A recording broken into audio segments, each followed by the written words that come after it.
What's up, ladies and gentlemen? Welcome back to another episode of At Home with Mark. Today is season 10, episode 11, and we've got Mr. Kurt Johnson on the show.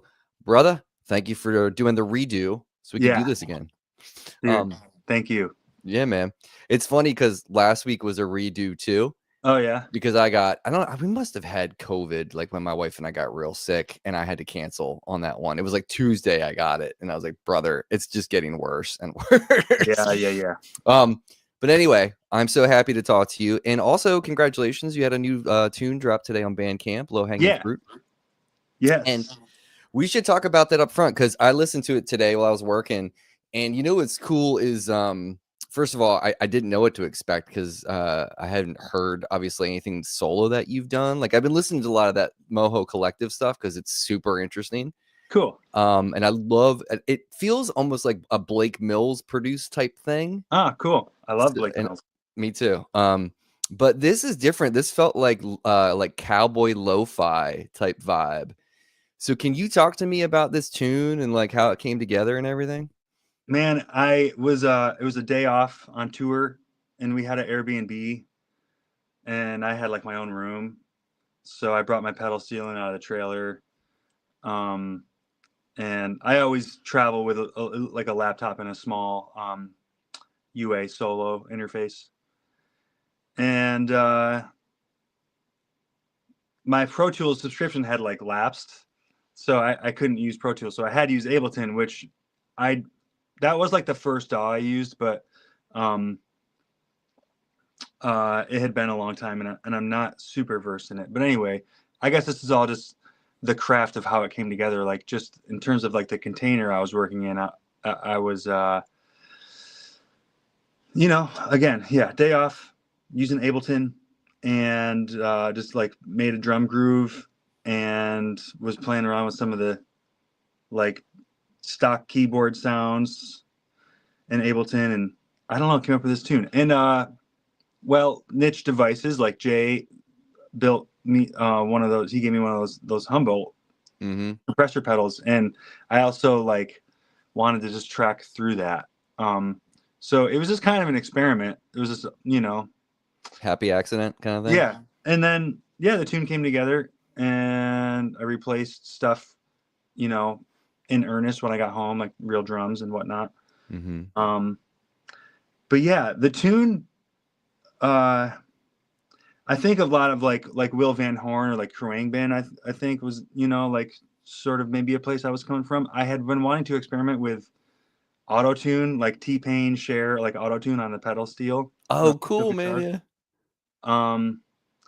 So yeah, I don't know. And there's like some samples from other tracks I was working on, like the voice sample. But basically I don't have any like profound artistic statement about that tune. It's like that tune is basically like kind of what happens if I just sit behind a DAW and like, just make something. And that's exactly what it was. Yeah. Yeah. I mean, it's very cinematic too. Like I can see it like rolling in with a tumbleweed in like a Tarantino movie kind of thing, Yeah. Well, thank you, man. I mean, I studied film scoring, and one of my favorite bands is this Swedish band called Tone Brookett that I always describe as cinematic. So those words are high compliments to me. Thank you. Yeah, man. Of course. So when you travel, like, did you have like a small MIDI keyboard too? You just said you were kind of messing with some keyboard sounds. Okay. Do you have like a little Oxygen 8 or something that you travel with, or? It's a little like Akai LP25, I think. Okay. I have this other one that's a little bigger. It's like a Bluetooth thing, but the small, it's an LP25, I think. It fits like, I have this little travel guitar that doesn't have a headstock, and it's literally like the brand is Traveler Guitar. Have you seen those? I have, yeah. Anyway, the little keyboard like just fits in the case with the guitar. Yeah, that's nice. Awesome, man. It's tiny. It's small to play, but yeah, but it gets the job done. It got the job done. So yeah, I mean, you can play drum parts. I brought that little keyboard to Africa. That guitar and that keyboard, I made like a whole record in Africa with that setup. That's crazy, man. Like, so we have a mutual friend in Jay from Niche Devices, And first of all, that pedal, dude, since he sent that to me, I have not taken it off my board. And if I change a board, I take it with me. Of And course. I always leave it on. Do you just leave it on? Yep. Yeah. It wasn't my initial like use. I had a I it was pretty convoluted like the way I was using it, but I was kind of using it to balance my signal of like my guitar, my pedal steel, and my lap steel, which are all very different outputs. I have since figured that out in a way where I'm not really like relying on the Humboldt to do that for me. But it initially it was like a workaround for me for that, and I loved the sound of it. But it wasn't an always on. I was like sometimes on, sometimes off, sometimes with the transformer. But now it's always on, and Mm-hmm. I try to like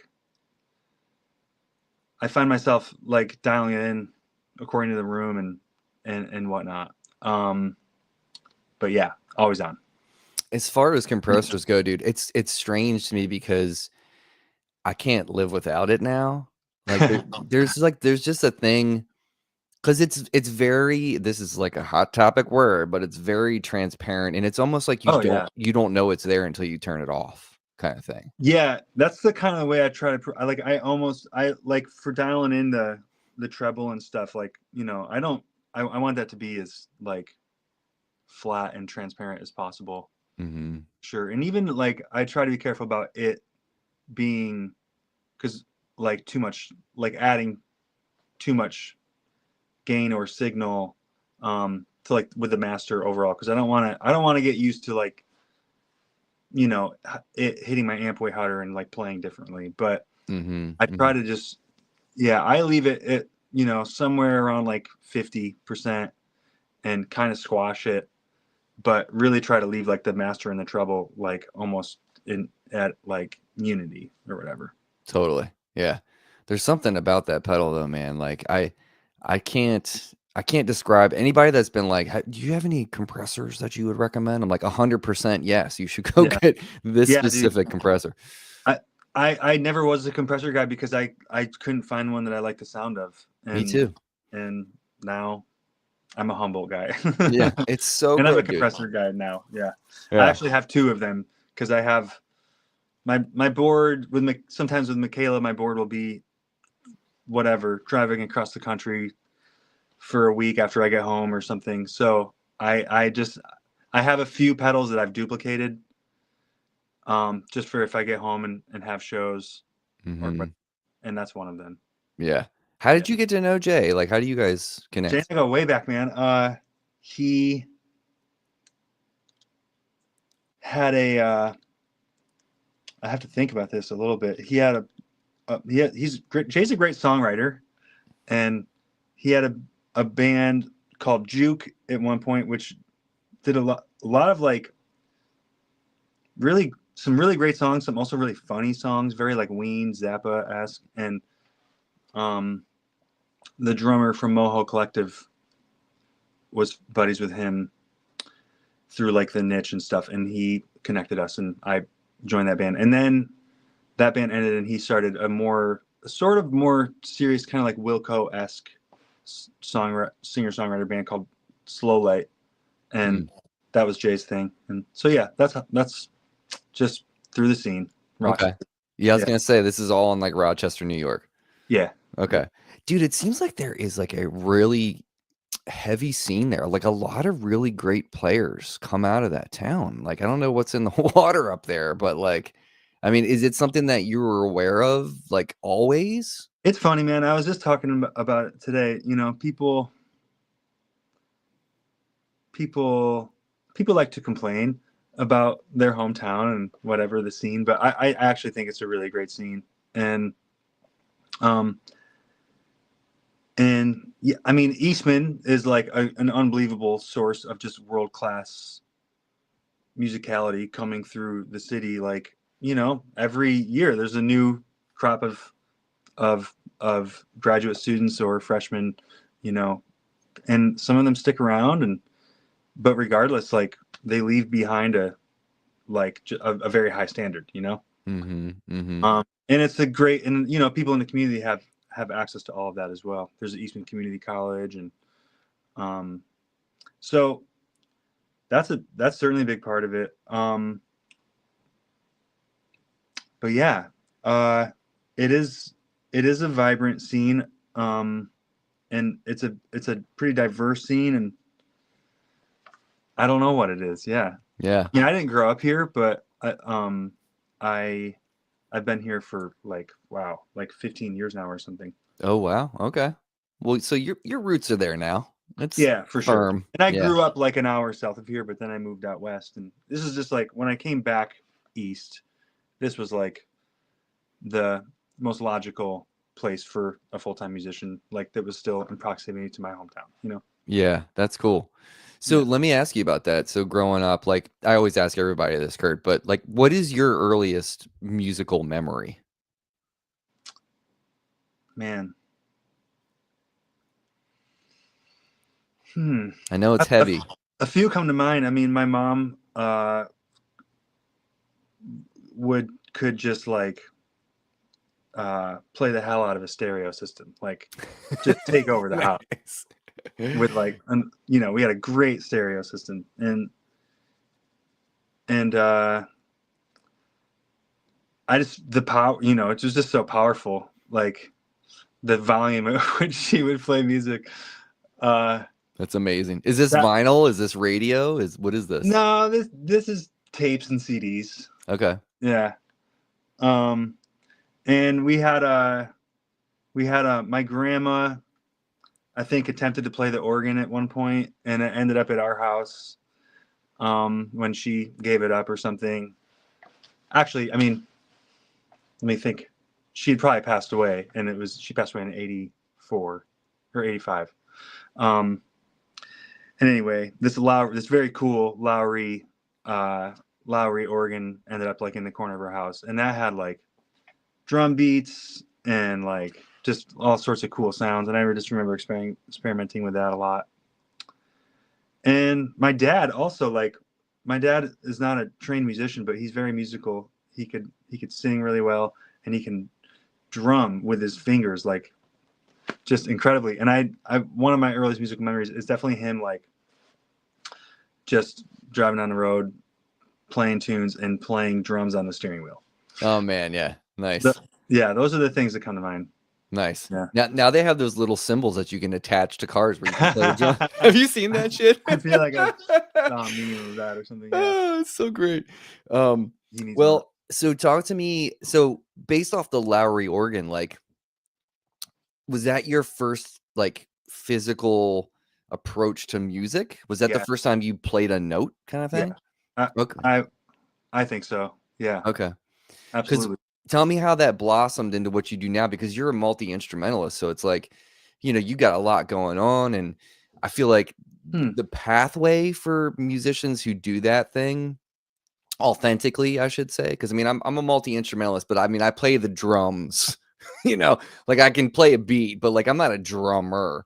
But there are some people that are just like Otis McDonald is like, oh man, Rochester. yeah, I know. Yeah. But like Homeboy can do whatever, like, you know, plays bass, like He's sick. yeah, it's just ridiculous. So like, what was your pathway to like all these different things that you do now at such a high level? That's interesting.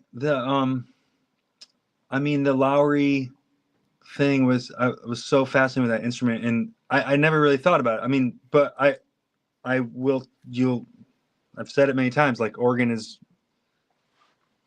one of my favorite instruments, you know, it's up there. For a while, it was definitely like I was obsessed with organ. I just collecting organs. Like Hammond stuff, or like what? Yeah. Dang. Yeah. Okay. Tell me a little bit about that, because I love B3 music. So gospel, I can listen to gospel organ all. I have like organs all throughout Rochester. Nice. But I have like, now I've kind of whittled it down. I have a really nice chopped M3, which has like the fold back mod, so it's like the, you know, more extended range. That we gig with, and it's like very, actually pretty mobile. And a couple of different Leslie's, like different sizes. They're all 122s, but different cabinet sizes. And then I have a B3 parked at my buddy's studio that I'm eventually going to move here. But it's actually like working out well for him right now because he has a A100 that is out of commission. So Mm. it was just like I just scooped this B3 up from a church for like a crazy deal. And like the Campbell brothers? No. They're oh man, Rochester Sacred Steel. Oh, Campbell okay. and Chuck Campbell. Yeah. They're like, I mean, Robert Randolph is amazing. He's a little more like, I think, in the limelight. Like the Campbell brothers are right up there and kind of were doing it a little sooner. And anyway, Yeah, no shade through Robert I'm Randolph. not throwing But any shade. I mean, there's been people doing it long before all of them, right. who are unbelievable. But anyway, this organ came out of one of the churches that they played at. Oh, nice. I'm getting all sorts of sidetracking, but No. I love this. Like, yeah, because I love B3. yeah, I love just like the nothing like it, man. no, man. Like the fact that a tone wheel, like the fact that can generate that sound and Crazy. that guttural. Like when's the first magic. time you heard like organ music? It was like Santana, man. Like Yeah. I just got chills. Like that was like some of what my mom would play. Like was that like 60s and 70s Santana and Greg Raleigh, man. I'm just I got chills again. Yeah. It's weird how it's like it's not an instrument, especially like me growing up in a small town on the east coast of Maryland. Like I wasn't exposed to that, but like when I heard the first time I heard probably organ was Medeski Martin and Wood coming from my brother's room, you know. And I was like, what is this? And then like when you go and you listen to like the Wallflowers bringing down the horse record, and that was the first time I heard like that Laurel Canyon B3 thing, you know what I mean? Dude, I keep getting chills. Like, yeah, absolutely. I love that stuff.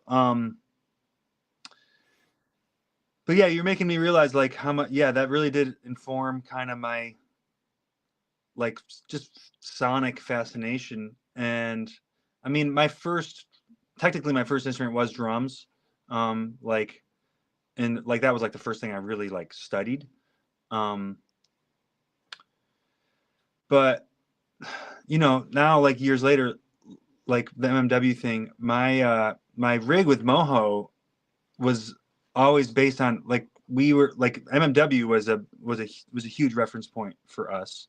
Our drummer actually studied with Billy Martin and Ciro Baptista, and like he was like on a just regular lesson schedule with them, and whenever we had a question of like, oh, what should we do or whatever, like how do we do this, how do we do that, like we pretty much use MMW as a model. And that is to say my whole rig in that band was based on like a keyboard rig. Like I had the Leslie for like the organ sounds. I had like, a sort of mid range, like mid wattage electric guitar with all sorts of effects. That was, to me, was like the Rhodes, and then I would have like a really small, like 5-watt crunchy amp, like in stereo. And that was like the clav, man. And that was always my like just sonic approach to like just keeping that band interesting. Cause like MMW, man, those guys, like the rhythm section could just like start up, and then Medeski, just the palette of colors, that like a keyboardist that is like willing to lug that stuff around. Oh my God, dude. Is something that I just like. If I don't think I would go back and like be a keyboard player, but it was one of those moments of like, okay, I got to figure out how to do that, like how to get that palette, It's such a mystery, isn't it? I feel I had Will Blades on a few weeks back. Sick. And I was trying to get out of him like, what is the secret sauce with these drawbars, and what is like, how do you get these really cool throaty tones and all that stuff? And it's, as a guitarist, as a dude that doesn't know anything about that stuff, he was just like, well, I can get real nerdy, or I can kind of give you surface layer, and it's just a different beast like that. Yeah.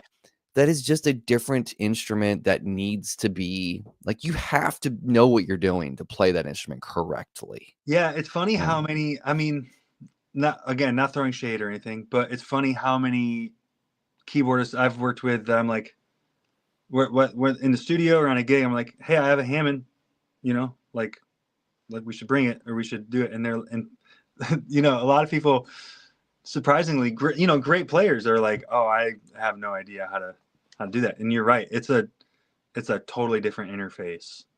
Yeah, it's intimidating. Like if you've Yeah. never played that and you're used to playing your digital keyboard, Yeah. although, dude, I will tell you, one of my friends, I just played guitar on his record, and he was going in to overdub and do his keyboard stuff. And he sent me the next day, he sent me the audio files. And I was like, did you end up playing that B3 that they had there? Or did you use your Hammond keyboard? And he Digital. was, yeah, digital Hammond. And he was like, I used the B3. And I was like, you know what's weird? I think your keyboard sounds better than that Hammond. Oh, Like, really? yeah. Yeah. I mean, there are good Hammonds and bad Hammonds. And I mean, some of those things are 60 years old. Yeah. Yeah, it's really weird. I mean, but they're really nailing some of these tones, or they're really nailing in these digital keyboards. I mean, nothing will be the same as like feeling it in the room. I think it's about it's about the air moving, man. Mm-hmm. I would like the new Mellotrons. So good. Yeah, I've heard. Although haven't played many functional old Mellotrons, so I don't really have much to compare it to, really. But yeah, like the sampling technology is unbelievable. And yeah, but I think it, for me, like with the organ though, it's like the Leslie throwing it around the room. That's where, like, you know, you just like plug into a sound system at a venue DI with a Nord or something, like, and you use the Leslie simulator. I don't know. It's just, it's different. The same. Yeah, it's very different. Although, I mean, this dude's keyboard has the 9-pin that can go out into a Leslie. Too. Like Hammond's building that in, that you could go into an actual Leslie now. So like even your digital keyboard can go right into like a Leslie speaker if you wanted to. Wow, you don't need like some crazy hack in between, like. Nope. No, it's cool. I didn't know they were doing that. Super dope. Yeah. All right, so getting to guitar, because we were talking about MMW. At what point do you start leaning into, you know, more 6-string or any kind of string instrument? Like, how old are you?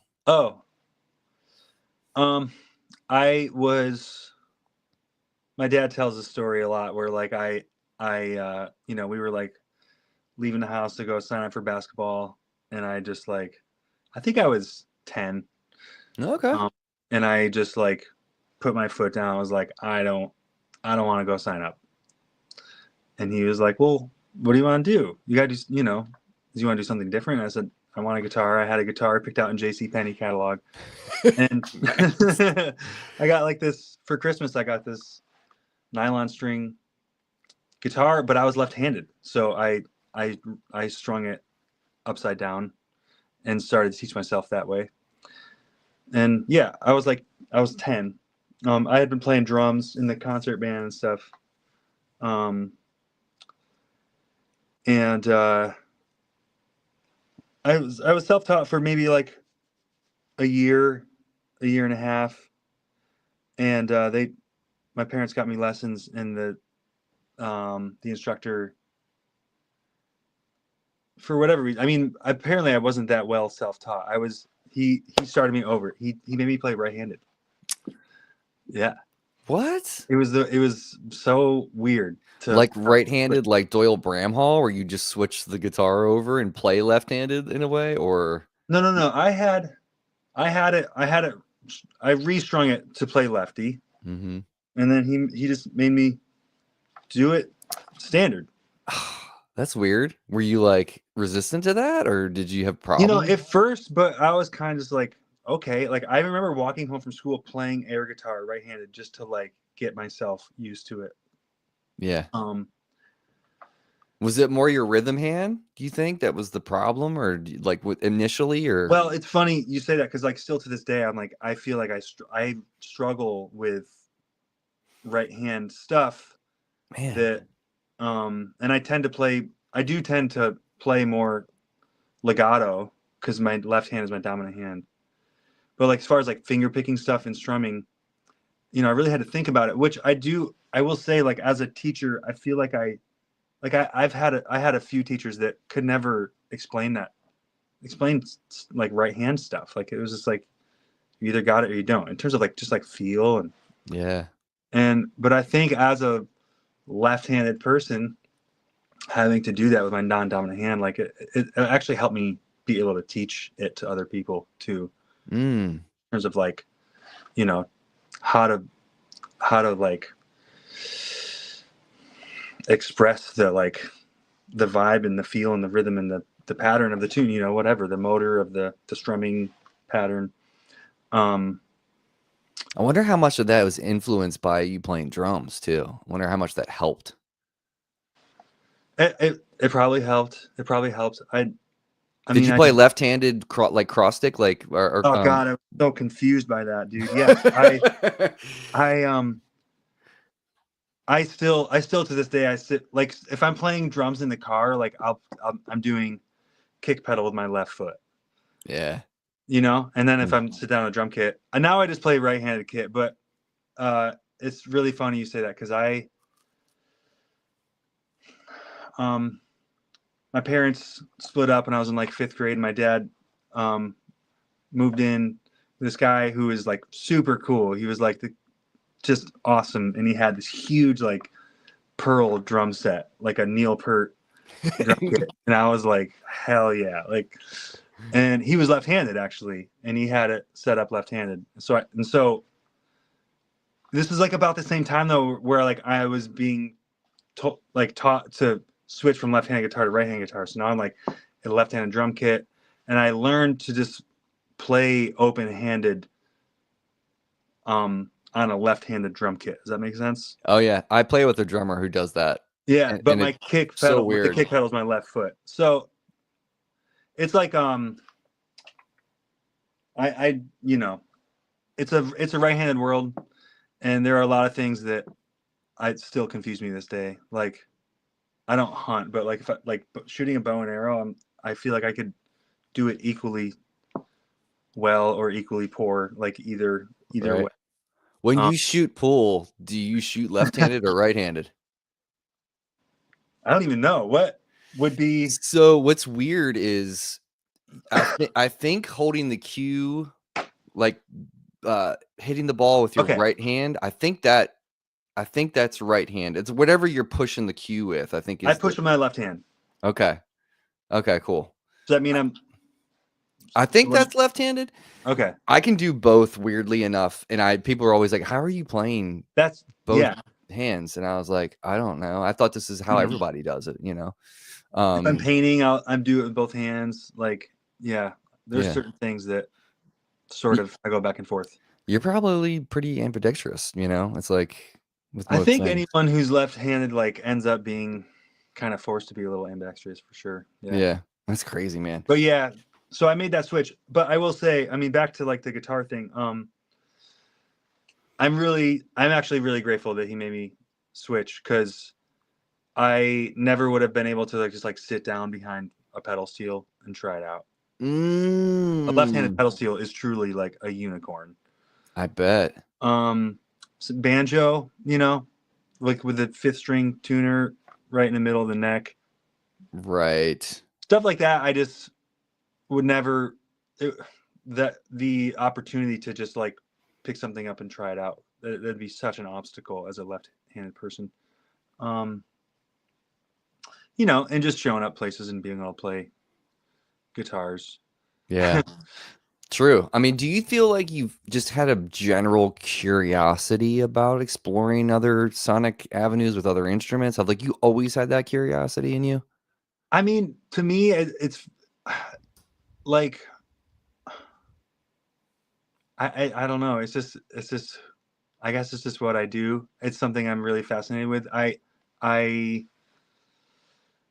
it's just what I know. Like the fact that you're bringing it up is sort of on par with like yeah, other people bring up that I don't know characteristic of my playing or like my contribution to other bands and stuff. And I'm just like yeah, I don't know. I mean, that's just music to me. Mhm. Um, you know, it definitely. I think it for sure is is the like the catalyst behind like my willingness to just like bring a bit more gear than most people, you know. And like Yeah. people comment all the time. I'm just like, I don't know. This is what I do. This is me. I don't know. I mean, sure, yeah, I could play a gig with a guitar and a cable and an amp. Like that'd be fun. And I've had to do that recently, and it was so fun. Mm-hmm. And that it was fun also because I don't usually do that, and Right. so yeah, I think the word you just said though is a perfect example of what we're talking about, is the willingness yeah, to explore. And yeah, because I think there's a lot of musicians out there that, oh, no, I'm just a bass player. I'm like, you've never sat down at a piano? You've never sat down just to explore triads and learn more about music yeah. and like I've I always love been that. that way too. Yeah, I mean forever. I've always been curious and like why I want to learn how to do that. Doesn't mean just because my drummer can play drums doesn't mean I can't learn how to play drums. Well, it's also, I mean, I've taught a lot of music over the years, and I've taught ensembles, and I would, and I love teaching like kids who are just like just like they're just in that phase where they're just like a total sponge. And I would love to just like spontaneously make them just like all switch instruments Yeah. and just try to make something, because like you to get what you're looking for, like you have an idea, you have a song, you have an arrangement idea, whatever. To get what you want out of your bandmates, you have to understand their role, like you know It's the and language. yeah, Yeah. yeah, you have to speak their language, you have to understand what it's like to be behind their instrument. Yeah. You don't have to be a master at it at all, but just appreciating their role. And yeah, Yeah. No, dude, I 100% agree with you. I feel like there's no better unity for a band for everyone to understand what the other instrument's job is in that band to support said song or yeah, support yes, said groove, thank you, you know. yes, I've thought about this ad nauseum, just about the importance as a songwriter, the importance of groove, and how if you really kind of distill things down, yeah, there are people that love lyrics, right? There are people that want to hear what Bob Dylan's saying and hear the stories and all that. But the first thing that hooks you when you hear music is groove, right? So it's like I want to know what drummers know to make a more impactful song or make a more impactful environment for people to live in for those 3 to 4 minutes, yeah.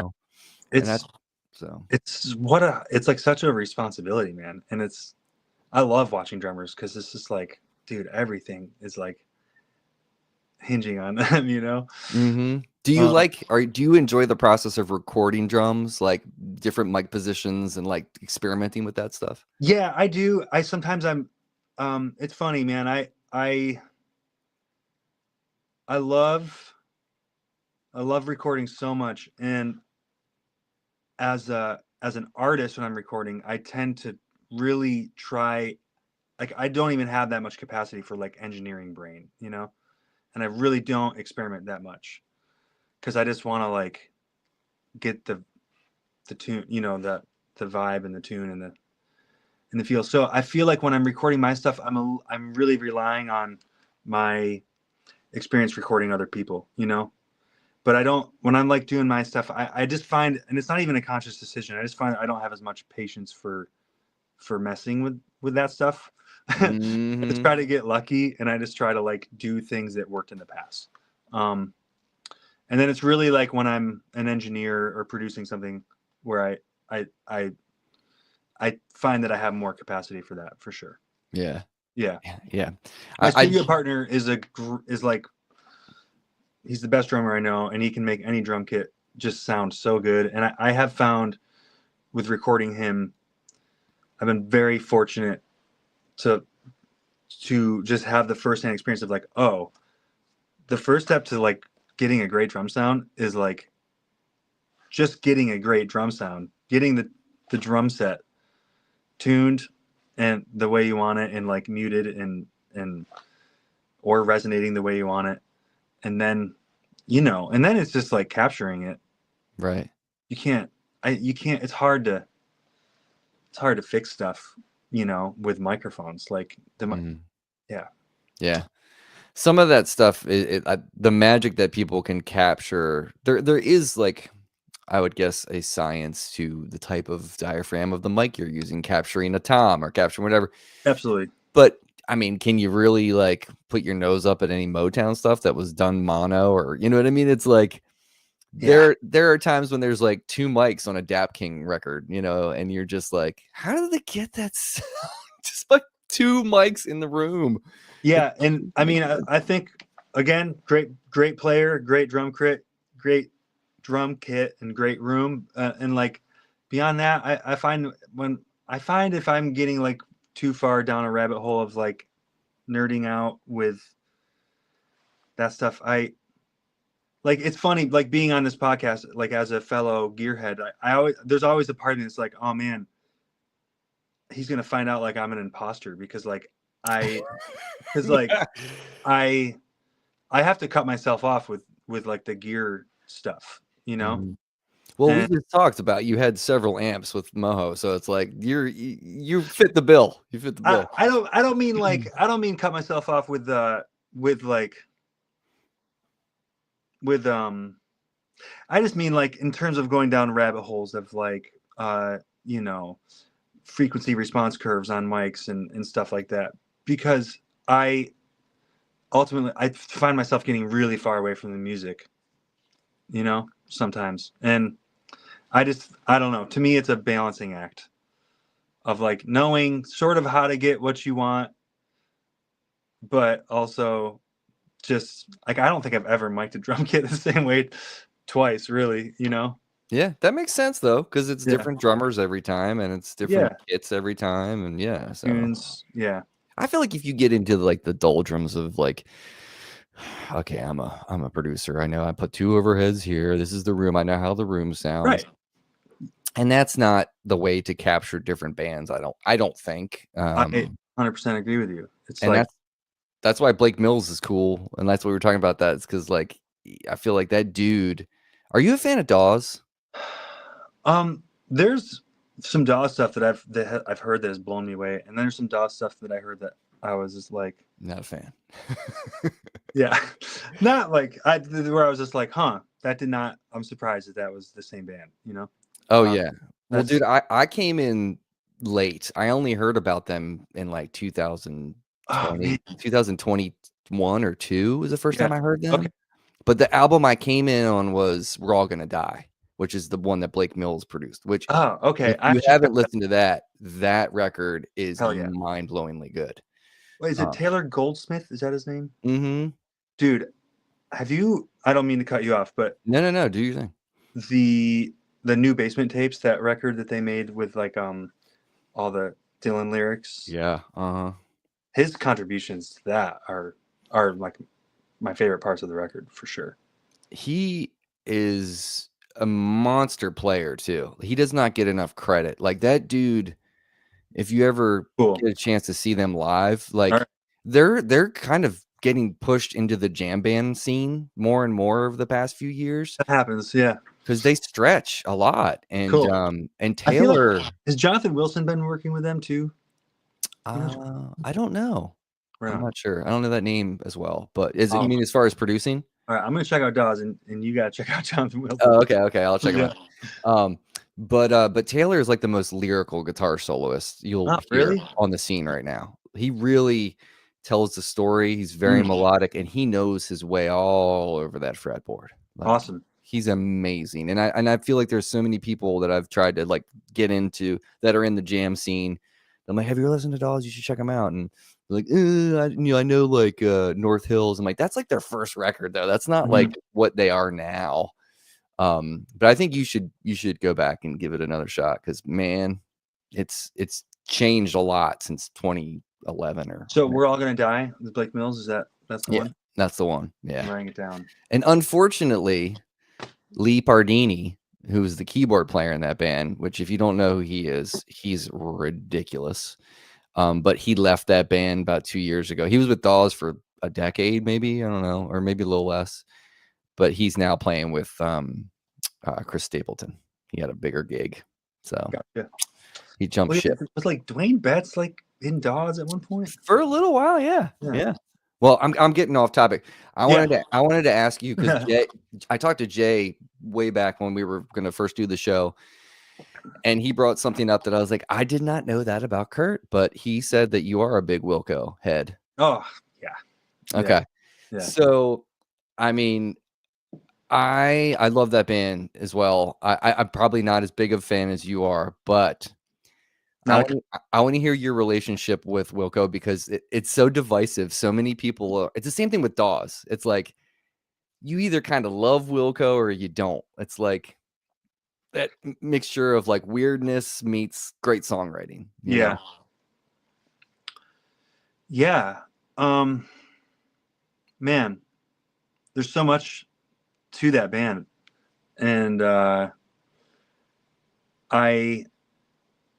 I mean, especially just the current lineup, and when when like around Sky Blue Sky and Kicking Television, like when that lineup first formed. I mean, I just thought it was like brilliant, man. Like Tweety, John, Pat, like as like three, just the sort of like three like songster Americana, like just really holding it down, and then Glenn and Michael and Nels like just could go anywhere, Mm-hmm.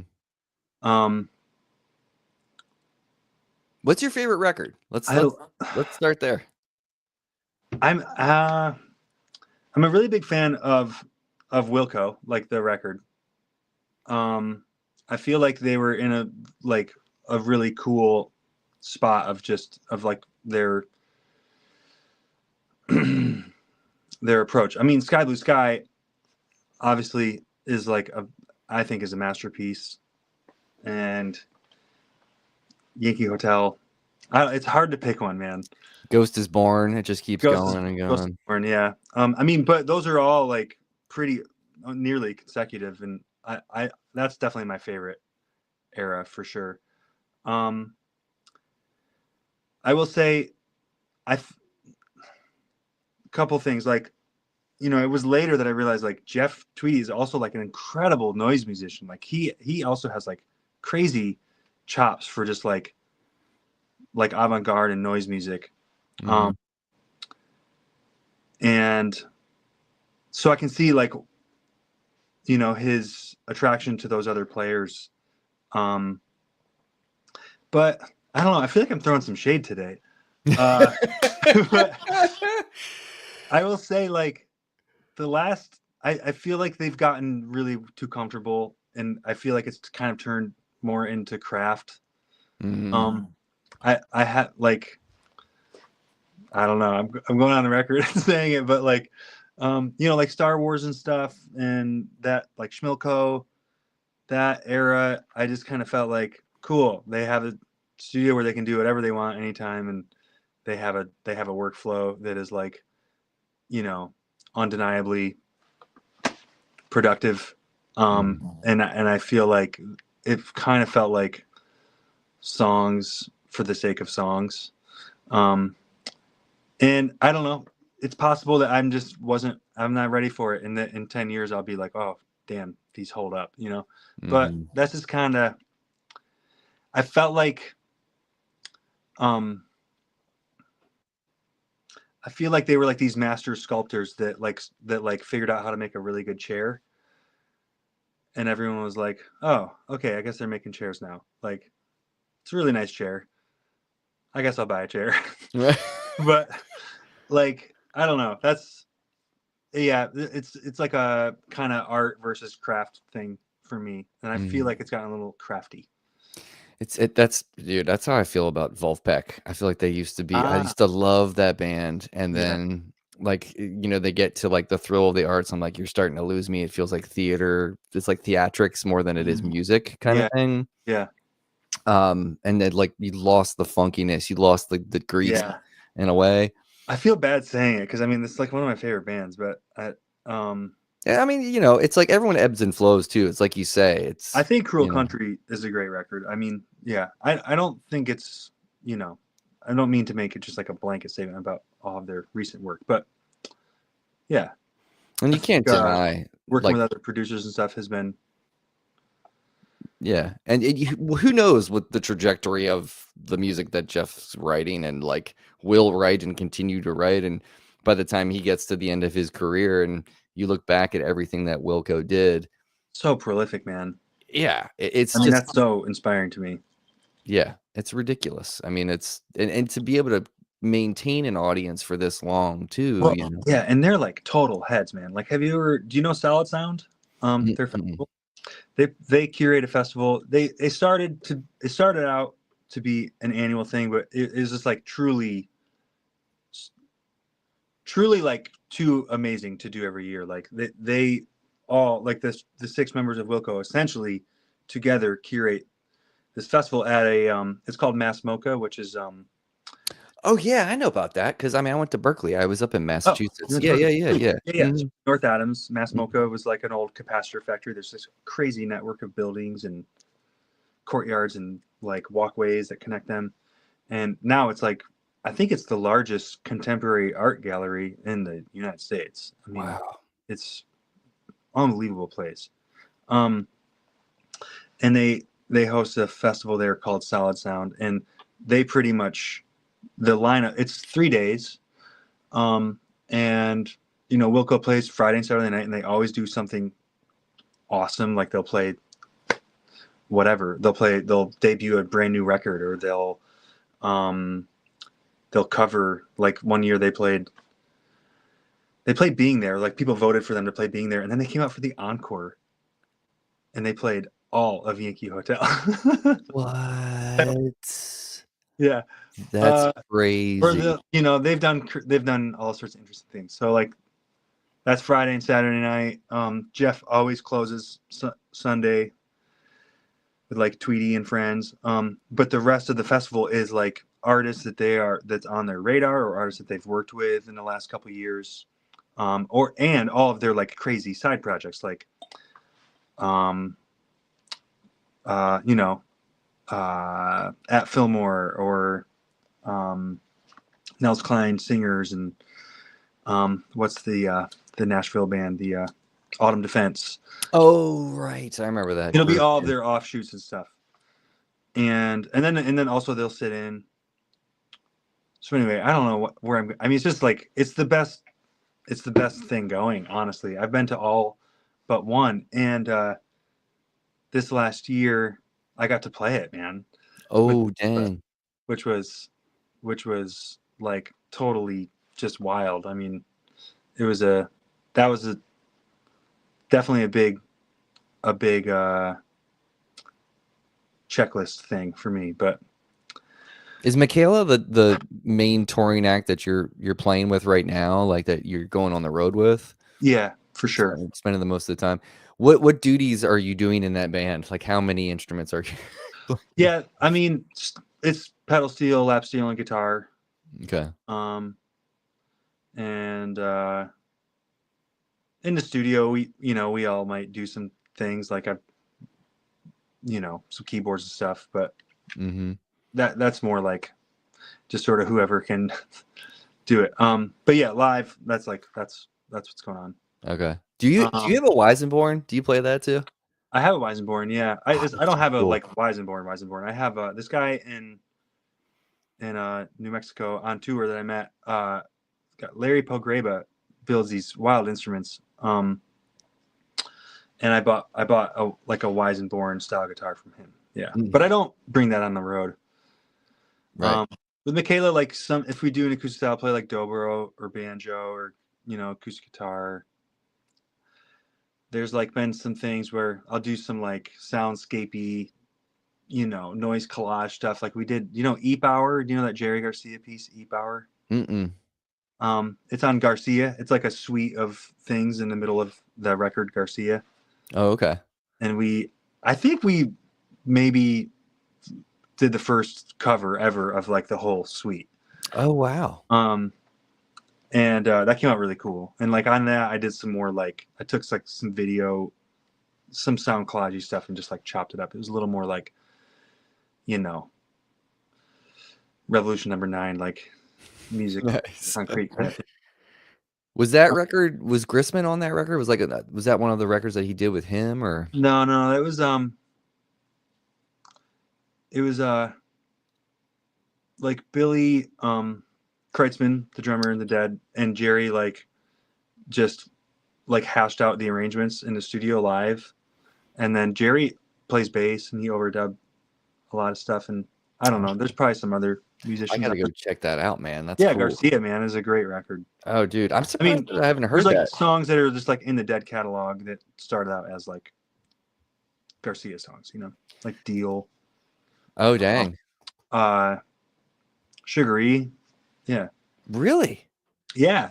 Yeah, you should check it out. How did I know that? My brother is a huge Deadhead, so that's like how I kind of entered in Yeah. under my brother's wing of like listening to improvisational music, and Cool. like, but I skipped way fast into Fish because I mean I was 4 years younger than my brother. Okay. And I was coming out of like, I started playing guitar because of Pearl Jam. That's like still my favorite band to this day. Awesome, man. So it's like Fish was like harder edged, and like when I heard Chalk Dust, I was like, oh yeah, this is what I want, you know. But it's funny because I'm steeped enough in the Dead, but it's interesting that I didn't know any of that stuff. It's funny, dude. I can relate so much to what you're saying. Like I had older siblings. They were really into Pearl Jam and stuff like that. They very much informed, like I loved, like I was like way into like 90s alt rock and grunge and stuff. And then it was more like I still like reluctantly I still keep one foot out of like the Grateful Dead thing because I'm just like I have a lot of friends who are just like there's Grateful Dead and then there's like everything else, you know. Yeah, I know, man. Yeah. Which that I kind of I just don't want to. I have an issue with that a little bit, and like the closed-mindedness of yeah. Mm-hmm. So like, but I was surrounded by it growing up, like just in my town, and I don't know whatever was going on there. I didn't ever have to put on the Grateful Dead. Like I heard it enough, just like you know what I'm saying? Yeah, dude. Yeah. Well, it's funny too, because like I mean, I'm in my 40s, and you know, when I was growing up. Oh, okay. Yeah, we're not too far off age-wise. But I can remember being like going to Fish shows, and like that scene was different. And when Jerry died, people think like everybody just like went to Fish, and that wasn't the case at all. Like Fish they were already playing big rooms at that time, and I feel like a lot of Dead fans like threw shade their way, like, you know, because it was too harder edged.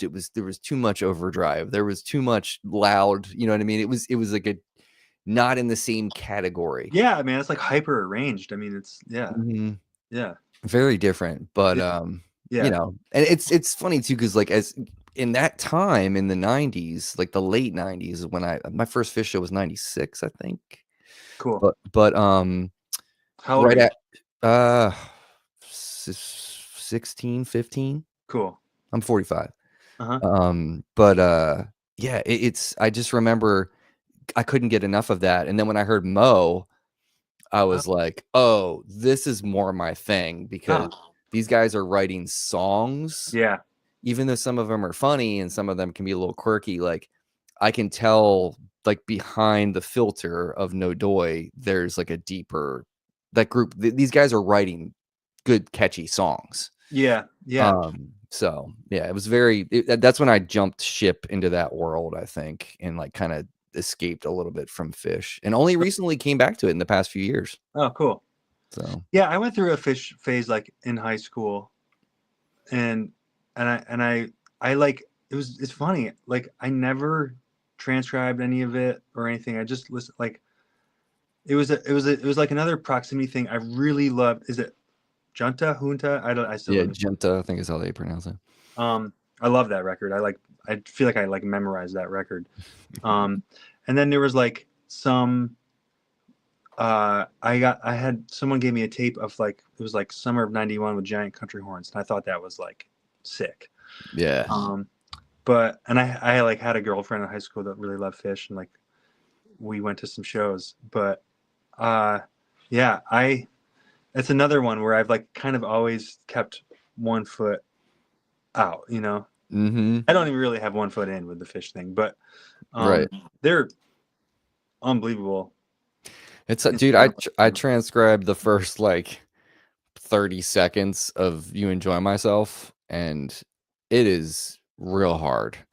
Like, Yeah, that tune's a masterpiece. real hard. Like I Yeah. was like, oh my God, like all these arpeggios and how he's playing them, it's awkward and how like I had to rearrange how my hand felt more comfortable doing it. You know what I Well, that's mean? cool. Yeah, yeah. So I even had a conversation with Rob Campa about it because I hit him up. I sent him like I was like, look what I'm learning, and he was like, I know that song's a bitch. I had to do the same thing, man. It's like I can't play it where Trey plays it on the neck. Like it's I don't know how he's doing it.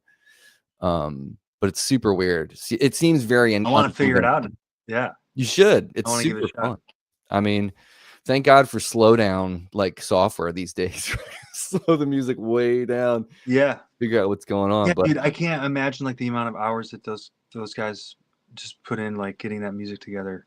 oh, dude, it feels like such a task to try to like I'd rather just like play 46 days or some like chill like 3-chord fish thing that's way more fun and not as stressful to play.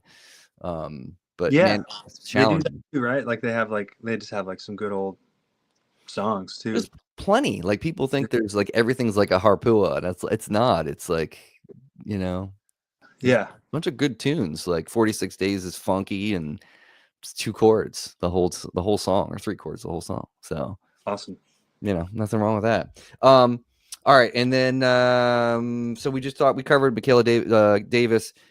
Is there anything still going on with Moho, or are you guys kind of Yeah, not doing that, or yeah. Moho is well, like you know, Mikaela is really the group I play with that is traveling and touring nationally, and the other groups I play with, like Moho, are pretty much like Rochester centric at this point. Moho used to tour around the Northeast and like down, you know, we've gotten to like down to like Tennessee and stuff.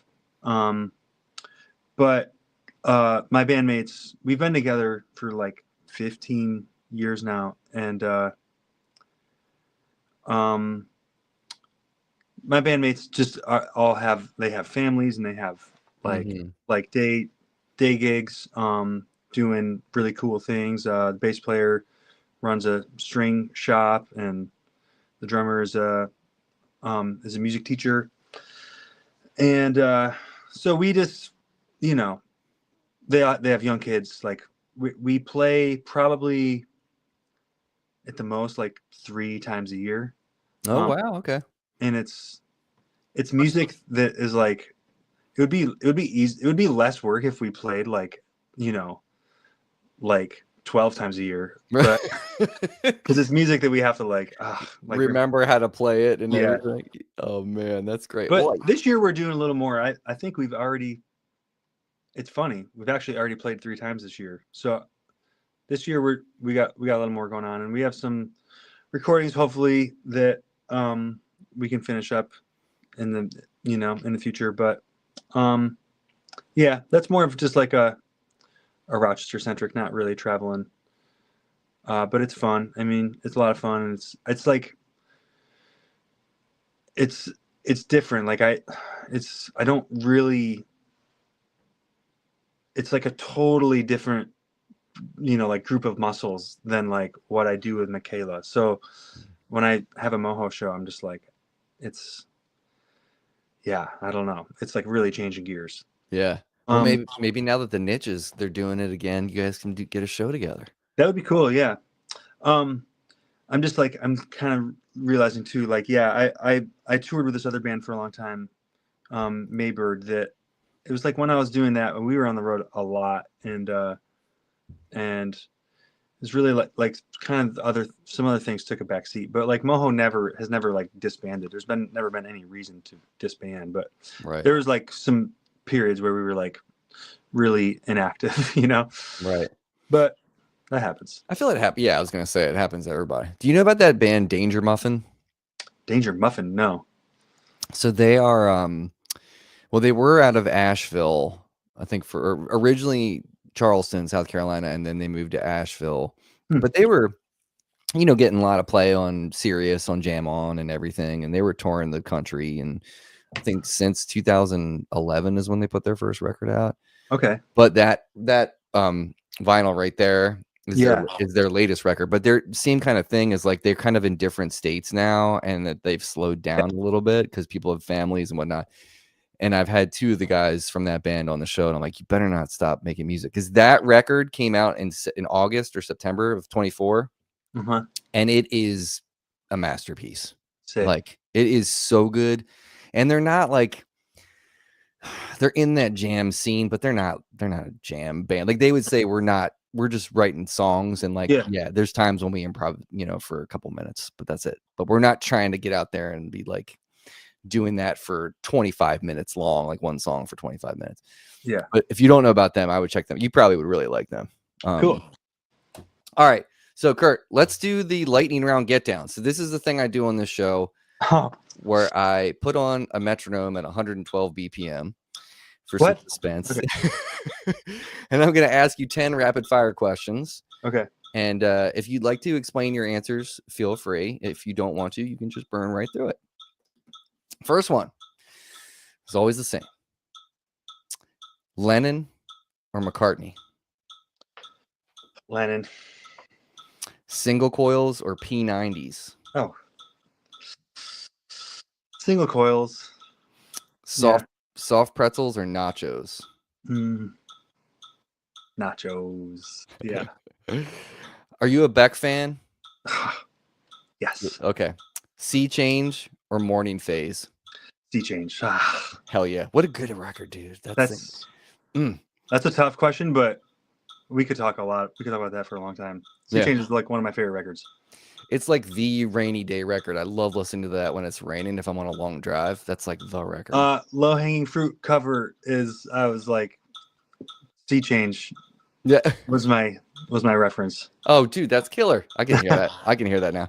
All right, roller skate or ice skate?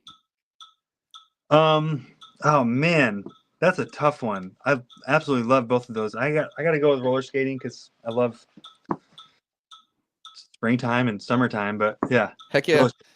All right, Star Wars, lightsaber or blaster?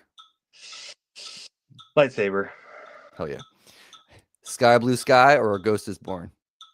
Oh man, Sky Blue Sky. Cook in or eat out? Lately, cook in. Okay. Yeah. All right, your final meal on death row, what would it be? Oof.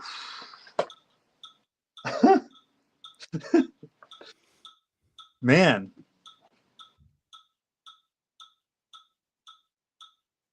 Sorry if I take too long to think about this. No, it's got to count, man. Those calories don't have to matter for shit, but you can eat whatever you want. My dad makes these things called Johnson burgers. It would be a Johnson burger. It's a hamburger, essentially. But my dad's. You want your dad's crazy recipe. Yeah. All right, and here's the last one, Kurt. Sometimes this is the hardest, sometimes it's the easiest. If you could take one album and erase it from your memory, just so you can go back and experience it for the first time again, Okay. What record would that be?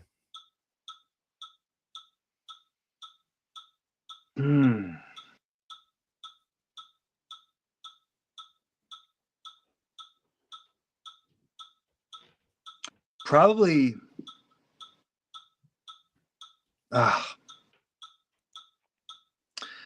Jonathan Wilson, Gentle Spirit. Okay, tell me about that record. I don't really know that record.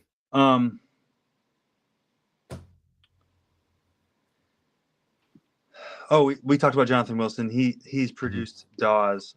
I wrote his name down on the. He's my favorite. He's my favorite guy doing it right now. Just like songwriter, producer. He just kind of does it all. And that record is like just a masterpiece. And I don't know, it's hard to talk about.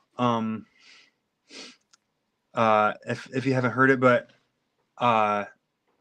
it's essentially it's a record that he like rented a Steinway piano and wrote this record on a Steinway, and then you know like fleshed it out from there. And there's just like unbelievable like engineering moments that like were like these incredible jams materialized that there was like partially live, partially overdubbed kind of stuff. And the songs, there's like a lot of guests, like David Crosby sings on that record, Mike Campbell plays on the record. Oh wow. Josh Tillman sings that, like Father John Misty, Wow. sings harmonies. It's like he's made great records since then, but that record, a friend gave me a burnt copy of it, and it just had the title written on it, and I put it in. It was like the drummer in Mayberg just gave it to me, no explanation, and I left the gig and put it in my CD player. Back, I guess I had a CD player in my car at this point. Heck yeah. And I knew nothing about it, and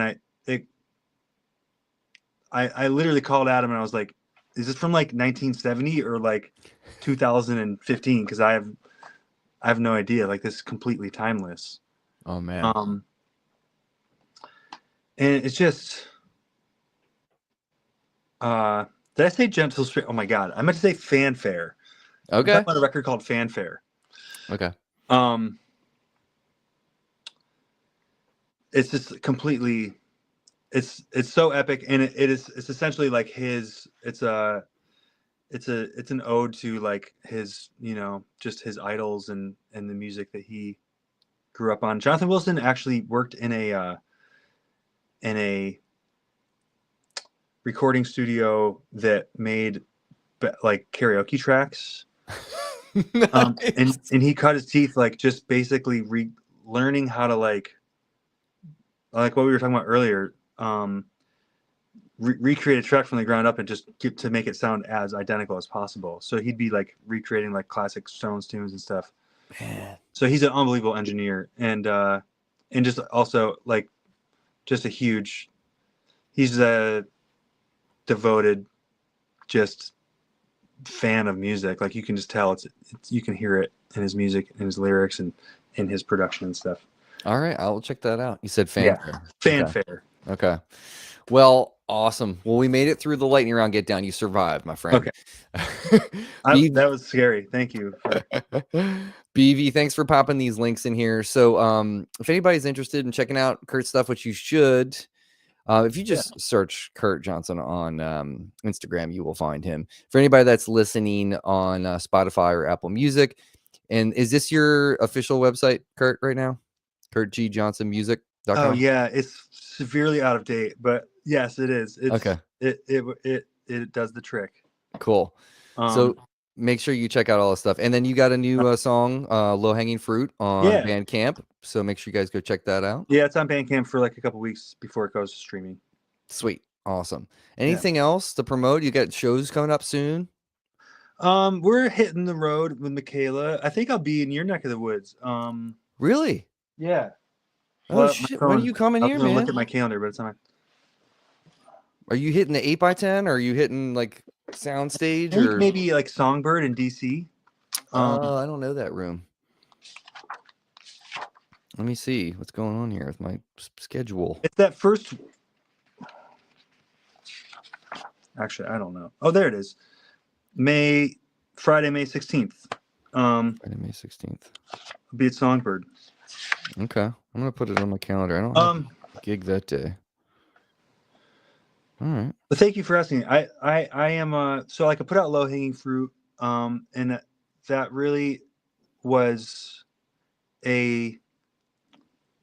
just a exercise in like just establishing myself as a solo artist. I have a lot of singer-songwriter music that I have like one record done and working on another, and I'm going to be like putting that stuff out this year. Heck yeah. And it's some music that's near and dear to me and like very vulnerable, but I've been working on it a long time, and I'm really proud of it, man. Like the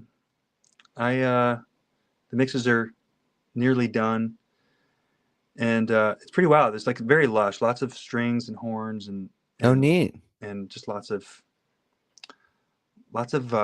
I don't know, just layers. Sonic Tapestry. Yeah. So that'll be like kind of coming out throughout the summer, some singles, and really plan to put the whole thing out in the fall. Very cool. But yeah, and then hitting the road a lot with Mikaela. Summer will be out west. Sweet.